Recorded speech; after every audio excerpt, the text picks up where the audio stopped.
Bonjour, bienvenue sur Présence aidante. Mon nom est Dan V.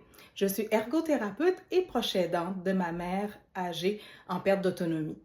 Sur cette chaîne, vous allez trouver des trucs, des astuces pour vous accompagner dans votre rôle de proche aidant pour votre proche atteint de démence ou de troubles neurocognitifs, et ce, en prenant soin de vous.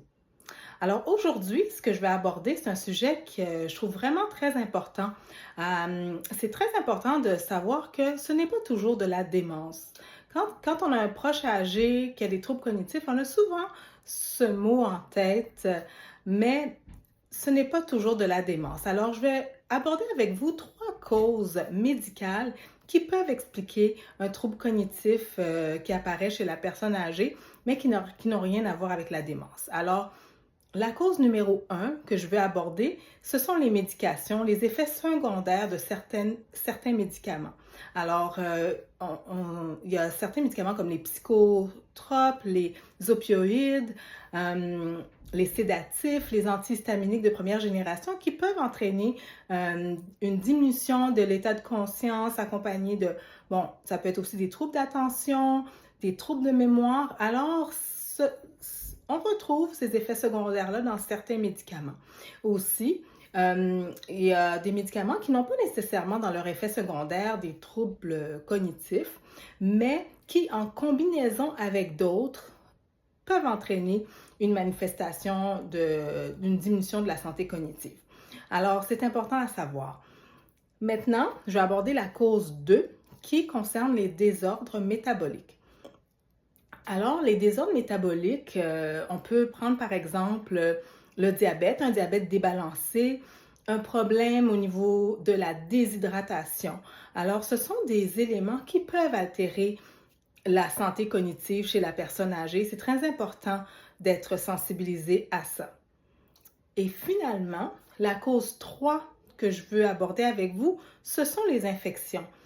Ça m'est arrivé souvent dans ma carrière et même dans ma vie personnelle qu'un proche ou un client n'ait pas d'infection diagnostiquée, mais qu'en observant un état confusionnel accentué qui n'est pas du tout habituel, qu'on se rende compte que finalement, la personne qui n'avait pas de... Quand on pense à l'infection urinaire, par exemple, cette personne-là ne présentait pas de douleur lorsqu'elle urinait ou pas non plus de fièvre. Et on découvre, de par ce qu'on observe au niveau du comportement, de l'état de confusion, du fait que la personne est désorientée soudainement alors que ce n'est pas dans ses habitudes, on découvre finalement que cette personne-là a une infection urinaire ou une autre infection dans d'autres cas. Alors, ce sont des éléments que je tenais vraiment à aborder avec vous parce que je trouve que c'est important de savoir parce que ce sont des éléments réversibles et que c'est important d'agir rapidement pour offrir le traitement approprié à votre proche. Alors, dans ces cas-là, c'est sûr que si vous observez des troubles cognitifs inhabituels chez votre parent âgé, c'est très important de consulter pour savoir si il faut agir sur une cause réversible ou même si malheureusement c'est de la démence, mais qu'on puisse attraper la maladie assez tôt dans le processus pour permettre de leur offrir un traitement qui va diminuer la progression de la maladie et du coup augmenter la durée de leur qualité de vie. Alors, si ce contenu vous a plu, n'hésitez pas à vous inscrire et surtout, laissez-moi des commentaires et s'il y a des sujets que vous aimeriez voir traités sur la chaîne, vous pouvez me le mettre en commentaire et j'y répondrai.